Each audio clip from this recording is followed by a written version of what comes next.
Hi guys! Good evening po sa inyong lahat. Maayong gabi kaninyong tanan mga viewers. So, dieta karon sa atong video karon na lami kayong atong kagabihion kay medyo nagbugno gyud ang kainit og ang kabugnaw karong gabi una. So, mauna naka-jacket ta karon din ha together with my friends.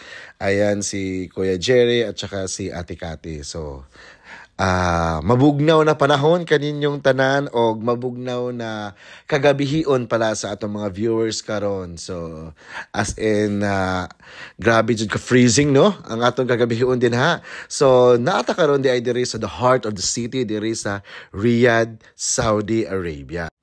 O dili ba nato padugayon pa mao ni ang atong dagway sa atong kagibihion diri sa Saudi Arabia.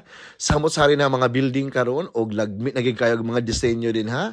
Tungod kay ang Saudi Arabia is one of the richest country in the world. So di ay ma-enjoy gid nato ang kalami sa iyang syudad, ang kalami pod og kabanayad pod sa iyang traffic kay naagid sila yung mga polisiya na kung saan kinahanglan mag-ignay kita sa atong mga lihok og mauna kini ang atong hitsura sa kagabihion sa Saudi Arabia. So hapsay o grabe kalamdag sa mga panahon. So daghan kayong salamat sa inyong pagtan-aw karon kagabihiuna. Mao rin akong gipakita sa inyo nga lami gyud og tuwing gabi sa Saudi Arabia kay ang mga lights nila og ilang mga building dito mo makita ang beauty.